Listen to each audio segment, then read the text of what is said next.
Hello everyone, welcome to Inspire classes. तो बच्चों, आज हम लोग लेक्चर नंबर 3 स्टार्ट करेंगे इस चैप्टर का। और आज के इस लेक्चर में एक इम्पॉर्टेंट टॉपिक हम लोग डिस्कस करने वाले हैं जिसका नाम है एटमॉस्फेरिक रिफ्रैक्शन। होगा मतलब रिफ्रैक्शन ही, बट एटमॉस्फेयर की वजह से हो रहा है, क्योंकि अर्थ पे आपको पता है इतने ज़्यादा लेयर्स हैं एटमॉस्फेयर में, तो अलग अलग लेयर पे रिफ्रैक्टिव इंडेक्स भी अलग है, डेंसिटी हर लेयर पे अलग अलग होती है।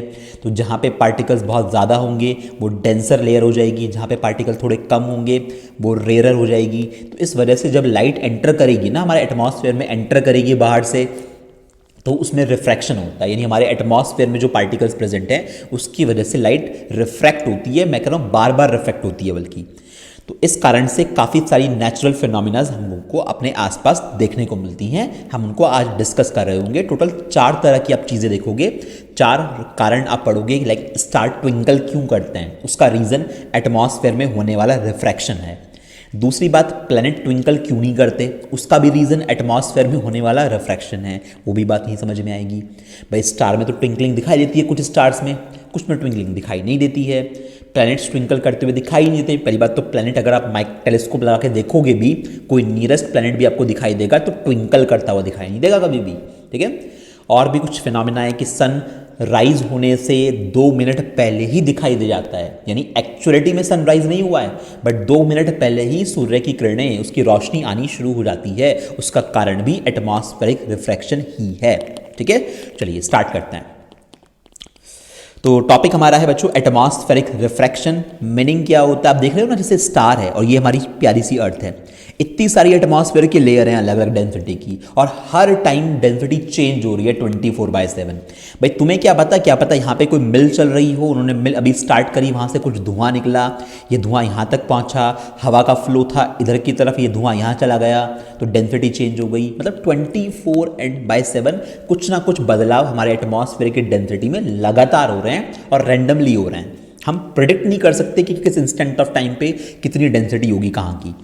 तो जैसे स्टार से लाइट चल के आती है, तो बेचारी स्टार से लाइट जब तक वैक्यूम में थी तब तक तो कोई दिक्कत नहीं थी, स्ट्रेट लाइन में चलते हुए आ रही थी। जैसी अर्थ के एटमॉस्फेयर में उसने एंट्री मारी तो मल्टीपल टाइम रिफ्रैक्शन, पता नहीं कितनी बार हुआ होगा, यहाँ तो 3-4 लेयर दिखा रखी हैं, बस हज़ारों लाखों बार रिफ्रैक्शन होते होते तब जाके एक अर्थ पे जो ऑब्जर्वर होगा उसकी आंखों तक वो स्टार की लाइट आएगी। देख रहे हो कितनी डिफिकल्ट जर्नी है इस लाइट की। स्टार्टिंग में तो वैक्यूम में चलते हुए आ रही थी, बाद में कितने सारे लेयर्स से क्रॉस होते होते होते होते बहुत सारे रिफ्लेक्शन होते हैं, तो 3-4 दिखा रखे हैं बस, तब जाके अर्थ तक पहुंचेगी। तो इसी चीज़ को हम एटमॉस्फेरिक रिफ्रैक्शन बोलते हैं, यानी एटमॉस्फेयर में जो अलग अलग डेंसिटी के लेयर प्रेजेंट हैं उनकी वजह से जब लाइट अपने पास से डेविएट होती है, that is called atmospheric refraction. तो deviation of light as is नहीं आएगा यहाँ पे, एज इट कर लेना, as it passes through the atmosphere due to the variation in refractive index of air। भाई क्यों डेविएट हो रही है, क्योंकि अलग अलग जगह पे अलग अलग डेंसिटी की लेयर प्रेजेंट है, हर लेयर का रिफ्रैक्टिव इंडेक्स अलग अलग है, तो डिफरेंट लेयर के रिफ्रैक्टिव इंडेक्स डिफरेंट होने की वजह से जब ये लाइट हमारे एटमॉस्फेयर में एंटर करेगी तो ये लाइट आपको बेंड होती हुई, यानी अपने पास से डेविएट होती हुई नजर आएगी। इस तरह से अर्थ के एटमॉस्फेयर से किसी लाइट का डेविएट होना, चाहे वो सन से आने वाली लाइट हो, चाहे वो किसी स्टार से आने वाली लाइट हो, तो जब वो अर्थ के एटमॉस्फेयर में एंट्री करने के बाद डेविएट होती है उसको एटमॉस्फेरिक रिफ्रैक्शन कहा जाता है, ठीक है। तो एटमॉस्फेरिक रिफ्रैक्शन का इंट्रोडक्शन मैंने तुम्हें समझा दिया।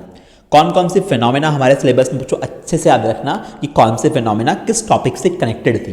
जैसे रेनबो तुमने पढ़ा, रेनबो किस चीज़ का एग्जाम्पल था, डिस्पर्जन ऑफ लाइट का था, जहाँ पे एक वाइट लाइट 7 कलर्स में स्प्लिट हो जाती है। ऐसे ही एटमॉस्फेरिक रिफ्रैक्शन की हेल्प से 4 फिनोमेनाज एक्सप्लेन की जा सकती हैं, चारों ही क्वाइट इंपॉर्टेंट हैं। सबसे ज़्यादा इंपॉर्टेंट मुझसे कोई पूछेगा तो सबसे ज़्यादा इंपॉर्टेंट कौन सी हैं, तो आंसर है फर्स्ट वाली और लास्ट वाली, है ना। ऐसा नहीं कि बीच वाला को छोड़ दोगे, तो छोड़ो फिर तो बीच की 2 पढ़ते ही नहीं हम ना, पढ़नी चारों हैं, ज़्यादा इंपॉर्टेंट फर्स्ट एंड फोर्थ हैं। फर्स्ट, ट्विंकलिंग ऑफ स्टार्स, मैंने स्टार भी बना दिए यहाँ पे। दूसरा, why planets do not twinkle, कि स्टार तो ट्विंकल करते हैं, प्लैनेट क्यों नहीं करते। Stars seems higher than they actually are, कोई तारा जितनी ऊंचाई पे तुम्हें दिखाई दे रहा है, यानी इस लेवल पे अगर तुम्हें दिखाई दे रहा है, भैया एक्चुअलिटी में वो स्टार उससे कम लेवल पे है। ये इसकी एक्चुअल पोजीशन नहीं है, ये इसकी अपारेंट पोजीशन है। अपारेंट पोजीशन, रियलिटी में तो स्टार यहाँ पे है, इस जगह पे है, यानी अपनी नॉर्मल हाइट से कुछ हाइट ऊपर तुम्हें दिखाई देता है। स्टार की रियल लोकेशन यहाँ पे है, कुछ हाइट ऊपर नजर आएगा, यानी अपनी नॉर्मल हाइट से कुछ हाइट ऊपर क्यों नजर आते हैं स्टार, इसका कारण भी एटमॉस्फेयर में होने वाला रिफ्रैक्शन है, उसको हम देखेंगे कैसे। दूसरी बात, एडवांस सनराइज, सनराइज होने से पहले ही दिखाई दे जाता है, 2 मिनट पहले का गैप होता है लगभग, तो एडवांस हो गया। और सनसेट होने के नियर अबाउट 2 मिनट बाद तक भी दिखाई देता रहता है, यानी सन हॉरिजन से नीचे जा चुका है और तब भी सन दिखाई देता रहता है। उसका रीज़न भी आप एटमॉस्फेरिक रिफ्रैक्शन से एक्सप्लेन कर रहे होंगे। तो एडवांस सनराइज और डिलेड सनसेट की क्या कहानी है, इन सबको हम पढ़ेंगे।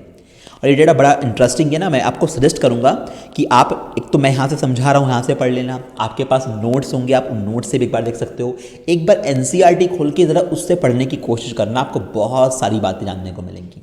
जब तक आप टेक्स्ट पढ़ोगे नहीं बुक से, तब तक अच्छे से आपको चीज़ें इतनी क्लियर नहीं होंगी, इसलिए आदत डालो। ये जो सारी स्टोरी आपको एनसीईआरटी में मिलेगी, शॉर्ट में ही सही, आप उससे पढ़ने की कोशिश करो, तुम्हें बहुत सारी बातें जानने को मिलेंगी कि हाँ सच में ऐसा ऐसा जैसे जैसे सर ने बताया उस तरह की ही बातें यहाँ पे हो रही हैं। ठीक है, चलिए। तो स्टार ट्विंकल कर रहे हैं, फाइनली तुम्हारे सामने दिख रहा है तुम्हें, ट्विंकल करते करते कुछ स्टार बीच बीच में से ये बहुत ज़्यादा तेज ट्विंकल कर रहा है, कुछ हल्के फुल्के ट्विंकल कर रहे हैं, और इसमें से एक आध ऐसे भी होंगे शायद कोई जो ट्विंकल ही नहीं कर रहे होंगे, वैसे तो इसमें कुछ है नहीं है, सारे ट्विंकल फिलहाल कर रहे हैं। चलो कोई बात नहीं, अच्छी बात है, स्टार ट्विंकल कर रहे हैं और छोटी सी ये बच्ची बैठ के इन स्टार्स को देख रही है यहाँ पे। तो वाई डू स्टार्स ट्विंकल, कि भैया स्टार ट्विंकल करते क्यों हैं, इसका सिंपल सा रीज़न देखो, समझो, ऐसे बहुत सिंपल, थ्योरेटिकल आप पढ़ लोगे आराम से, कोई दिक्कत नहीं है। सिंपल सा रीज़न ये है कि किसी भी स्टार से जो आपकी लाइट चल के, किसी भी स्टार को पकड़ लो, इस स्टार से चल के जो लाइट अर्थ के एटमॉस्फेयर में एंटर करेगी, वो बार बार ऐसे ऐसे ऐसे ऐसे जिगजैग होते होते तब तुम्हारी आंखों तक आएगी, पता नहीं हज़ारों बार उसमें रिफ्लेक्शन हो चुका होगा। तो क्या होगा कि जब सन स्टार से लाइट तुम्हारी आंखों तक आ रही है, तो बार बार रिफ्लेक्ट हो के आंखों में आ रही है, तो हो सकता है कई बार इसमें स्कैटरिंग ज़्यादा हो जाए, कई बार ये बिखर जाए, इधर उधर चली जाए लाइट, कई बार ज़्यादा लाइट पहुंचती है आंखों में, कई बार कम पहुंचती है आंखों में, और ऐसा फील होता है तुम्हें कि स्टार ट्विंकल कर रहा है, यानी वहाँ पे कोई टॉर्च लेके बैठा हुआ है और उसे ब्लिंक कर रहा है। ऐसा नहीं है, स्टार ब्लिंक नहीं करता रियलिटी में, उसकी जो भी लाइट है वो कॉन्टीन्यूस लाइट है, वो लगातार एमिट हो रही है। तुम्हारी आंखों तक आते आते वो कभी कम आती है, कभी ज़्यादा आती है, क्योंकि अर्थ के एटमॉस्फेयर में आप हो, तो आप अर्थ के एटमॉस्फेयर के अंदर से देख रहे हो, तो तुम्हें नज़र आता है कि कभी तो लाइट ज़्यादा आई आंखों पे, कभी कम आई, कभी ज़्यादा कभी कम, ये होता रहता है। तो इसलिए वो पर्टिकुलर स्टार तुम्हें ट्विंकल करता हुआ दिखाई देता है। सारे स्टार नहीं दिखाई देंगे, कुछ स्टार की लाइट कॉन्स्टेंट दिखाई देगी। तो जो स्टार ट्विंकल कर रहा है, तो उसका मतलब ये है कि उससे जो लाइट तुम्हारी आंखों तक आ रही है, वो बार बार कम ज़्यादा हो रही है, कम ज़्यादा हो रही है, एटमॉस्फेयर में होने वाले रिफ्रैक्शन की वजह से आने वाली लाइट की इंटेंसिटी तुम्हारी आंखों में कम ज़्यादा हो रही है बार बार, इस वजह से तुम्हें वो स्टार ट्विंकल करता हुआ नजर आएगा। ठीक है, मेरी बात क्लियर हो रही है, ये चीज़ होती है। चलिए थोड़ी सी और बात करते हैं आगे की तरफ, इसका और डिटेल में रीज़न समझ लेते हैं। ट्विंकलिंग ऑफ स्टार हमारा फर्स्ट एग्जांपल है एटमॉस्फेरिक रिफ्रैक्शन का। तो stars appear to be twinkle due to atmospheric refraction of light, है ना। एक मतलब आपके पास एक एमसीक्यू में ये भी पूछ सकते हैं कि twinkling of star is an example of, बच्चे इसमें कन्फ्यूज हो जाते हैं कि उनको पढ़ाई नहीं उन्होंने कभी अच्छे से, उन्हें ये तो पता है स्टार ट्विंकल क्यों करते हैं, बट उन्हें ये नहीं पता कि ये किस पर्टिकुलर टॉपिक के अंदर था। उनको आपको एग्जाम्पल दे देंगे refraction of light, dispersion of light, atmospheric refraction of light या स्कैटरिंग ऑफ लाइट। तब कौन सा ऑप्शन टिक करके आओगे, twinkling of star atmospheric refraction की वजह से होता है। ठीक है, देखो थियोरेटिकल पार्ट है, बहुत इजी लिखा हुआ है। As the light from the star enter the earth atmosphere, जैसे ही स्टार से आने वाली लाइट अर्थ के एटमॉस्फेयर में एंटर करेगी, इट अंडरगोज रिफ्रैक्शन, है ना, इट अंडरगोज रिफ्रैक्शन, उसमें मल्टीपल टाइम रिफ्रैक्शन होगा और एबनॉर्मली होगा, क्योंकि जो एटमॉस्फेयर की कंडीशंस हैं वो बार बार बदल रही हैं। कहीं पे बारिश हो गई एकदम से, कहीं पे आग जल रही है, उससे धुआं उठ रहा है, उसके पार्टिकल्स आ गए, हर जगह चेंज हो रही है वैल्यू लगातार। तो ऐसा भी हो सकता है कि एक स्टार जो तुम्हें ट्विंकल करता हुआ दिखाई दे रहा है, किसी और सिटी में, किसी और कंट्री में कोई दूसरा बंदा भी सपोज उसी स्टार को देख रहा है, तो उसे वो ट्विंकल करता हुआ दिखाई ना दे। मतलब उसकी आंखों तक लाइट कॉन्टिन्यूस आ रही है क्योंकि उसके एरिया का एटमॉस्फेयर साफ है। तुम्हारे एरिया के एटमॉस्फेयर में बहुत ज़्यादा हलचल है, वहाँ मल्टीपल टाइम रिफ्रैक्शन हो रहा है, तो इसलिए हो सकता है तुम्हें वो लाइट बार बार कम ज़्यादा आती हुई महसूस हो और तुम ये फील करो कि देखो स्टार ट्विंकल कर रहा है। स्टार ट्विंकल नहीं करते हैं, they appear to be twinkle. ठीक है, तो बार बार रिफ्रैक्शन हो रहा है, क्यों? Due to the changing optical densities of air at various altitude. Earth की सरफेस से, ये हमारी अर्थ प्यारी सी, इसकी सरफेस से अलग अलग ऊंचाई पे, यहाँ पे कुछ और, यहाँ कुछ और, हर जगह पे जैसे जैसे एल्टीट्यूड बढ़ता जाएगा, आप ऊपर जाते जाओगे, आपको अलग अलग डेंसिटी की लेयर्स यहाँ पे मिलना शुरू हो जाएंगी। ठीक है, अच्छा, The continuously changing atmosphere refract the light by different amount। Atmosphere लगातार बदल रहा है भाई, 24 घंटे एटमॉस्फेयर में कुछ ना कुछ बदलाव आ रहे हैं। अभी फिलहाल किसी इंस्टेंट ऑफ टाइम पे किसी लेयर का रिफ्रैक्टिव इंडेक्स अगर 1.2 था, तो अगले ही इंस्टेंट ऑफ टाइम पे वो हो सकता है 1.5 हो जाए या 1.1 हो जाए, है ना, क्योंकि एटमॉस्फेयर में लगातार चीज़ें बदल रही हैं। अर्थ पे इतना सारी प्रोसेस चल रहे हैं, तो उनकी वजह से एटमॉस्फेयर की कंडीशंस बदलती रहती हैं, जिसकी वजह से आपकी जो स्टार लाइट है आपकी आंखों तक जो आएगी, उसकी स्टार लाइट की रोशनी कभी इंक्रीज होगी कभी डिक्रीज होगी, कॉन्टिन्यूसली ये होता रहता है। तो आपको ऐसा फील होगा कि स्टार ब्लिंक मार रहा है, जबकि स्टार ब्लिंक नहीं कर रहा, वो आने वाली लाइट बार बार कम ज़्यादा हो रही है, इसलिए ऐसा फील होता है। समझ में आ गई बात अच्छे से? तो ये स्टोरी थी ट्विंकलिंग ऑफ स्टार की, इसको अच्छे से पढ़ लेना, काफ़ी इंपॉर्टेंट सेक्शन है लाइट स्टार के ट्विंकलिंग का। ठीक है, चलिए अब बात करते हैं सेकेंड फिनोमेना पे। सेकेंड फिनोमेना ये कहती है कि चलो ठीक है, स्टार ट्विंकल करते हैं, तो प्लैनेट ट्विंकल करते क्यों दिखाई नहीं देते? इसके दो स्पेसिफिक से रीज़न हैं। पहली बात तो प्लैनेट नज़दीक हैं, काफ़ी बहुत बड़े साइज़ के हो गए, दिखाई देंगे। ऐसा नहीं कि स्टार छोटे होते हैं, स्टार प्लैनेट से तो बहुत बड़े बड़े होते हैं, बट वो इतनी दूर हैं कि आपको एक पॉइंट जैसे नज़र आते हैं। बट प्लैनेट्स काफ़ी नज़दीक हैं हमारे अर्थ के, हमारी अर्थ भी एक प्लैनेट ही है, तो प्लैनेट्स का इस वजह से साइज़ थोड़ा बिग नज़र आता है। This is because they are of larger size and much closer to the earth. So a planet can be taken as a collection of large number of point size sources of light। जैसे star था, star तो एक single point source था light का। अब यहाँ से जो लाइट आ रही है, कभी ये लाइट की इंटेंसिटी इंक्रीज हो रही है, कभी लाइट की इंटेंसिटी डिक्रीज हो रही है। तो यहाँ पे जो ऑब्जर्वर होगा उसकी आंखों में कभी तो ज़्यादा रोशनी पहुँचेगी, कभी कम रोशनी पहुँचेगी, और ये कहेगा कि भैया ये स्टार तो ट्विंकल मार रहा है, ये स्टार तो ट्विंकल मार रहा है, यानी ये ट्विंकलिंग कर रहा है। अब आप इसकी जगह ले आए एक बड़ा सा प्लैनेट। बड़ा सा क्यों? पास से तो बड़ा ही नजर आएगा, हमारी अर्थ से तो नज़दीक है ना प्लैनेट बहुत सारे। तो आप इस प्लैनेट को छोटे छोटे स्टार्स मान लो, इसके अंदर डॉट्स मान लो, अलग अलग पॉइंट सोर्स है ना बहुत सारे, इस तरह से मान लो कि छोटे छोटे स्टार्स का कलेक्शन है। अरे प्लैनेट पे छोटे छोटे डॉट्स अज्यूम कर लो ना। तो होता ये होगा कि एक पर्टिकुलर कुछ स्टार्स से, यानी कुछ पॉइंट से जो लाइट आ रही है, ये लाइट ज़्यादा है, इंक्रीज्ड लाइट है, ज़्यादा लाइट आ रही है। तो बाकी जो दूसरे पॉइंट्स हैं उनसे जो आने वाली लाइट है वो लाइट कम आ जाएगी, डिक्रीज हो जाएगी।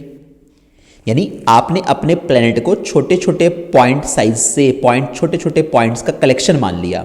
तो कुछ पॉइंट से जो लाइट आंखों में आ रही है उसकी रोशनी ज़्यादा है, कुछ पॉइंट से जो लाइट आंखों में आ रही है उसकी रोशनी कम है। तो ओवरऑल इफेक्ट नेग्लिफाई हो गया ना। जिन पॉइंट्स की वजह से रोशनी ज़्यादा आ रही थी, वो ज़्यादा रोशनी का जो काम था वो वहाँ कवर हो गया जहाँ से रोशनी कम आ रही थी। तो ओवरऑल आपको ऐसा फील होगा कि ये जो प्लैनेट है ये ट्विंकल नहीं कर रहा। और ऐसा ही होता है, किसी भी प्लैनेट को अगर आप टेलीस्कोप से देखोगे तो उस केस में वो तुम्हें ट्विंकल करता हुआ कभी नजर नहीं आएगा। यानी एज सच सारे के सारे पॉइंट ऑब्जेक्ट्स हैं उसके पास छोटे छोटे से पॉइंट से मिलके बना हुआ। मान लो कि सन से इसके ऊपर लाइट टकरा रही होगी और वहाँ से आपकी आंखों में आ रही होगी, तो उसमें से कुछ पॉइंट से लाइट ज़्यादा तेज़ी से आएगी, कुछ से लाइट कम आएगी, तो ओवरऑल इफेक्ट नेग्लिफाई हो जाएगा। ठीक है, पढ़ते हैं ज़रा इस बात को।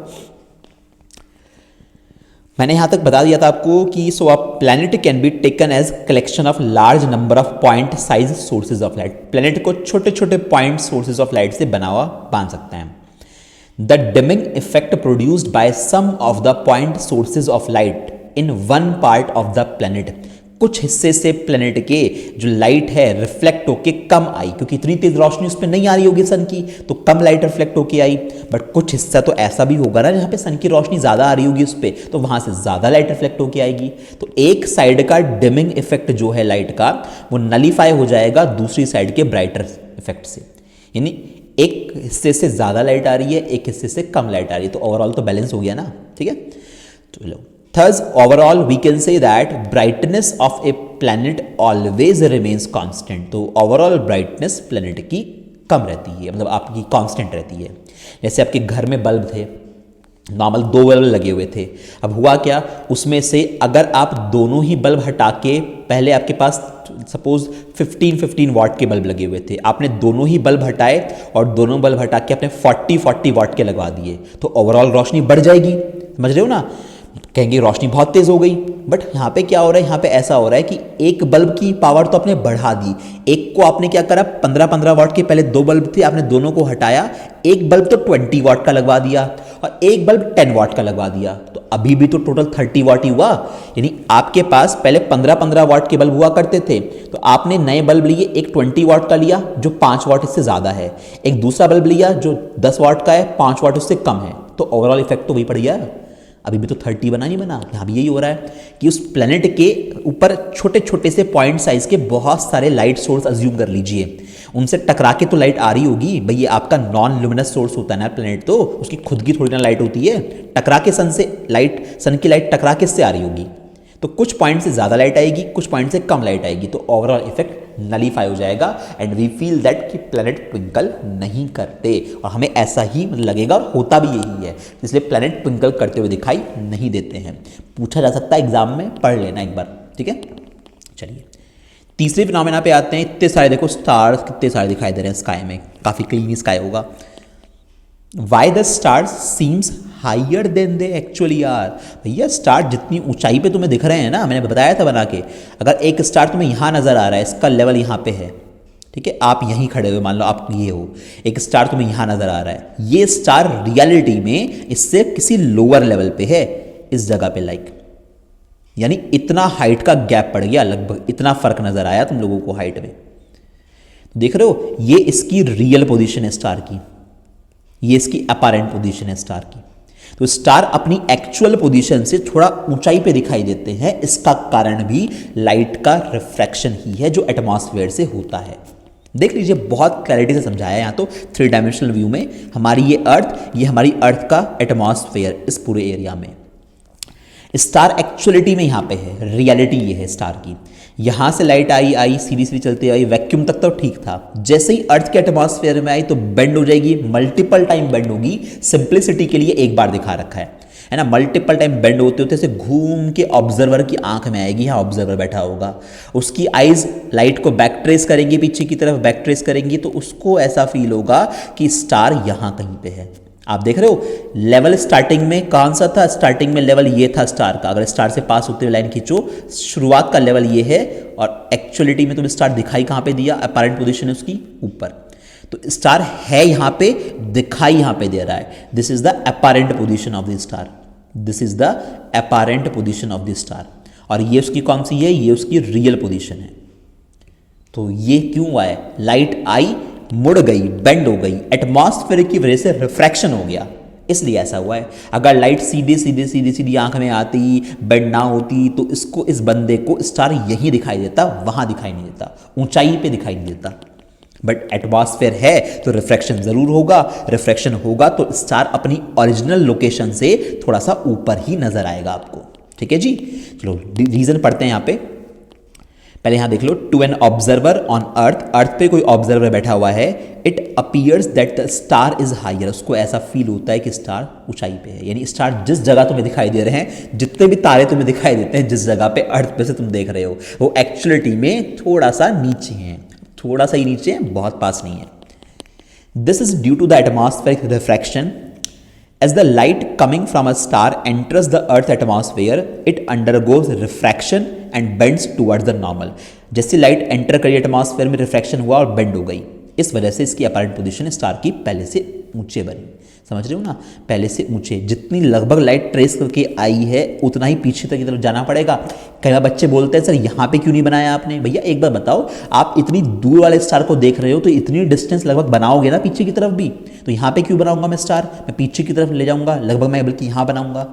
तो उतनी ही लंबी आपको लाइट रेस बनानी होती है जितना लगभग ये रास्ता है ऑलमोस्ट, ठीक है। तो इसलिए स्टार अपनी एक्चुअल पोजीशन से थोड़ा सा ऊपर नजर आएंगे, इसका कारण हमारे अर्थ के एटमॉस्फेयर में होने वाला रिफ्रैक्शन है, एटमॉस्फेरिक रिफ्रैक्शन की वजह से ऐसा हुआ है, ठीक। 3 फिनोमिना क्लियर हो गई। थ्योरेटिकल डेटा, ये सारे कॉन्सेप्ट क्लैरिटी के साथ में माइंड में रखने हैं और इनके डायग्राम भी आपको समझ में आ जाने चाहिए। 3 फिनोमिना पढ़ ली हम लोगों ने अपने एटमॉस्फेरिक रिफ्रैक्शन के ऊपर बेस्ड। फर्स्ट थी ट्विंकलिंग ऑफ स्टार, कि भैया स्टार ट्विंकल क्यों करते हैं। दूसरी फिनोमिना थी कि प्लैनेट्स जो है हमारे पास वो ट्विंकल क्यों नहीं करते। तीसरी फिनोमिना ये थी कि स्टार्स अपनी एक्चुअल हाइट से ज़्यादा ऊंचाई पे क्यों दिखाई देते हैं, वो हमने पढ़ लिया। अब लास्ट हमारे पास ये है कि सनराइज होने से पहले ही दिखाई दे जाता है और सनसेट होने के बाद तक भी कुछ देर तक दिखाई देता रहता है। इसका कारण भी फिर से क्या है, हमारे पास हमारा एटमॉस्फेरिक रिफ्रैक्शन। तो पहले डायग्राम से समझ लो, जो थ्योरी वाला पोर्शन है ये वाला, इसको आराम से पढ़ेंगे 4th नंबर पे, ठीक है। देखो हो क्या रहा होता है, ये आपकी अर्थ है प्यारी सी, इस अर्थ पे एक लाइन ड्रॉ की गई है जिसपे मैं कर्सर चला रहा हूँ। इस लाइन को बोलते हैं हॉरिजन, हॉराइजन भी बोल सकते हो, थोड़ा प्रोनाउंसिएशन का फर्क होता है। मैं सपोज इसको हॉराइजन बोल रहा हूँ, तो हॉराइजन पे हमारे पास इस हॉरिजन वाले एरिया पे जो हमारे पास चीज़ें होंगी इससे ऊपर ऊपर वो दिखाई देंगी। यानी जो चीज़ इस हॉराइजन से नीचे चली गई, यहाँ पे बैठा हुआ बंदा उसको नहीं देख सकता, हमारी नज़रें सीधी सीधी जाएंगी ना, हम सिर्फ और सिर्फ इस चीज़ को देख सकते हैं। हॉराइजन से नीचे जो चीज़ होगी उसको हम देख नहीं पाएंगे, ठीक है। तो यहाँ पे हम लोगों ने एक हॉराइजन बना लिया।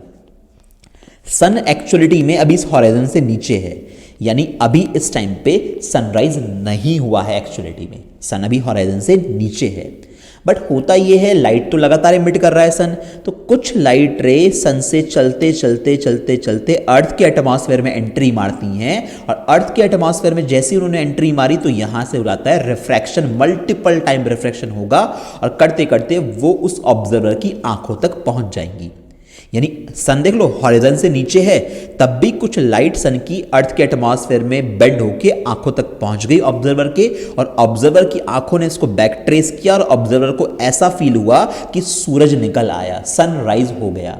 जबकि रियलिटी में सन अभी हॉराइजन से नीचे है। तो इस लेवल पे रहने वाले लोगों के लिए, जो लोग इस लेवल पे होंगे, है ना, इस लेवल पे रहने वाले लोगों के लिए अभी सनराइज नहीं हुआ था।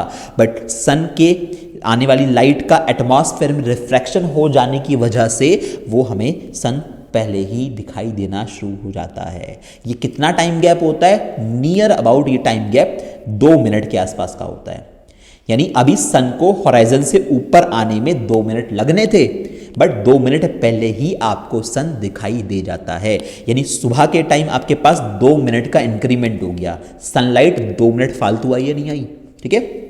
सेम टू सेम यही कहानी अगर आप सनसेट पे लगा दो, तो सनसेट वाली स्टोरी पर भी हमारे पास यही हो रहा होगा। उसको मैं आपको बना के दिखा देता हूँ हल्का सा। जैसे ये हमारे पास है, हमारी अर्थ है, ठीक है। मैं इसको और अच्छे से तुम्हें समझा देता हूँ बना के एक बार, कि बाय हैंड डायग्राम बनाओगे तो ज़्यादा क्लैरिटी से समझ में आ जाएगा, और ये आपको बना के देखना है, ठीक है। यहाँ से ये बनाया हॉराइजन, जो चीज़ इस हॉराइजन से नीचे होगी वो यहाँ पे बैठे हुए बंदे को दिखाई नहीं देती है, ठीक है। हम लोग सिर्फ फ्रंट व्यू ऐसे देख सकते हैं, क्योंकि बाद में तो कर्वेचर नीचे हो गया ना अर्थ का। खैर, सनराइज के टाइम पे यहाँ पे था, सनराइज के टाइम पे यहाँ पे था, अभी आया नहीं था ऊपर, हॉराइजन से ऊपर नहीं आया था। बट कुछ लाइट रे सन से चलते चलते ऐसे ऐसे आई, सन से चलते चलते बेंड होके इस ऑब्जर्वर की आंखों तक आ गई, ठीक है। अर्थ के एटमॉस्फेयर के डिफरेंट डिफरेंट लेयर से वो बेंड हुई और आ गई। और अगर इस ऑब्जर्वर ने, उसकी आंखों ने उसको बैक ट्रेस किया, तो पीछे की तरफ बैक ट्रेस करते करते उसको सन यहाँ कहीं नजर आया, तो उसको ऐसा लगा कि सनराइज हो गया। रियलिटी में अभी नहीं हुआ है, अभी नीचे ही है सन, ठीक है। ऐसे ही सनसेट के टाइम पे अब सन यहाँ से होते होते होते होते यहाँ पहुँचेगा, सनसेट होने वाला है। अब जैसे ही सनसेट कब बोलते हो, जब सन हॉराइजन से नीचे चला जाता है तो बोलते सनसेट हो गया। अब रियलिटी में सनसेट हो चुका है ना, सनसेट रियलिटी में हो चुका है, सन हॉराइजन से नीचे जा चुका है, ये रियल पोजीशन है सन की। बट होगा क्या, स्टिल कुछ देर तक अभी भी कुछ ऐसी लाइट रेज होंगी जो बेंड होके अभी भी ऑब्जर्वर की आंख तक आती रहेंगी, और इसे अभी भी कैसा फील होगा कि भैया अभी सूर्यास्त नहीं हुआ है, अभी भी सन ऊपर की तरफ है। रियलिटी में सन जा चुका है हॉरिजॉन से नीचे, बट कुछ लाइट अभी भी सन के मुड़ के आंखों तक आ रही है और ऐसा फील होगा कि सन यहां पे है। ये भी गैप कितना होता है, नियर अबाउट 2 मिनट के आसपास का। 2 मिनट बाद तक सन सेट होने के बाद भी हल्का हल्का दिखाई देता रहता है, पूरी तरह से डार्कनेस नहीं होती। और ऐसे ही ये तो सनसेट वाली कहानी है, ऐसे ही सनराइज के टाइम पे भी होता है। तो सनराइज के टाइम पे भी नियर अबाउट 2 मिनट का फर्क होता है। 2 मिनट पहले ही तुम्हारे लिए दिन निकल आता है, तुम कहते हो वाओ सन निकल के आ गया, सनराइज हो गया। तो ओवरऑल डे टाइम में कितना इंक्रीमेंट हो गया, ओवरऑल डे टाइम में 4 मिनट का इंक्रीमेंट हो गया। ऐसा मत बोलना कि दिन 24 घंटे का होता है, कि सर ने बोला दिन 24 घंटे 4 मिनट का हुआ करेगा, मैंने ये नहीं बोला। मैंने डे टाइम की बात करी है, डे टाइम यानी जितने देर तक सूर्य की रोशनी रहती है ना, बाद में डार्कनेस हो जाती है। तो दिन का टाइम जितना भी होता है एग्जैक्टली, क्योंकि वो चेंज होता रहता है बार बार, तो डे टाइम यानी सूर्य की जो रोशनी आती है वो 4 मिनट बढ़ जाएगी। 4 मिनट्स एक्स्ट्रा तुम्हें नियर अबाउट सनलाइट देखने को मिलेगी। एक तो सनराइज के टाइम पे 2 मिनट पहले नजर आ जाएगा, एडवांस में हो गया सनराइज, और सनसेट होने के बाद भी तुम्हें दिखाई दे रहा था और तुमने बोला डिलेड सनसेट, यानी अभी सन डिले नहीं हुआ है, सन डिले होगा, अभी टाइम लगेगा, इसलिए ये वर्डिंग्स यूज की गई हैं यहाँ पे। ठीक है ना। तो ये डायग्राम थोड़ा सा आपके पास 3 डायमेंशनल व्यू में कलरफुल डायग्राम है, काफ़ी सारी क्लैरिटी से आ जाएगी। और जब बात करेंगे हम लोग इस सेक्शन की, ये थ्योरी वाला पूरा का पूरा सेक्शन एज इट इज मैंने एक्सप्लेन कर दिया। लगभग कितना टाइम इंटरवल होता है मैंने तुम्हें बता दिया, 2 मिनट बाद तक सनसेट होने के सन दिखाई देता रहता है, और 2 मिनट पहले सनराइज होने से सन आपको दिखना शुरू हो जाएगा। रीजन सिंपल सा है, सनसेट और सनराइज दोनों ही टाइम पे सन से कुछ लाइट रेज बेंड होके अर्थ के एटमॉस्फेयर में रिफ्लेक्ट होके हमारी आंखों तक आ जाती हैं, और हमें लगभग 2 मिनट पहले ही सन दिखाई देना शुरू हो जाता है सनराइज के टाइम पे, और इसी तरह से सनसेट के टाइम पे भी 2 मिनट बाद तक हमें सन दिखाई देता रहता है। तो ओवरऑल डे टाइम में जो इंक्रीमेंट है 4 मिनट का देखने को मिलेगा। ठीक है, तो इस तरह से ये पूरी स्टोरी हमारी यहाँ पे एक्सप्लेन होती है, और हमारा एटमॉस्फेरिक रिफ्रैक्शन वाला जो सेक्शन था वो कंप्लीट हो गया। चारों फिनोमेना याद रहेंगी, twinkling of star, planets twinkle क्यों नहीं करते हैं, और स्टार्स अपनी एक्चुअल पोजीशन से ज़्यादा ऊंचाई पे क्यों दिखाई देते हैं, और एडवांस सनराइज और डिलेड सनसेट क्यों होता है, यानी सनराइज होने से 2 मिनट पहले कैसे दिखाई देना शुरू हो जाता है, और सनसेट होने के 2 मिनट बाद तक कैसे दिखाई देता रहता है। It's all about due to the atmospheric refraction. ठीक है, एटमॉस्फेयर के डिफरेंट लेयर्स में जो लाइट डेविएट होती है, वहाँ पे जो रिफ्रैक्शन होता है, उस वजह से ये सारी चीज़ें हो रही होती हैं। ठीक है।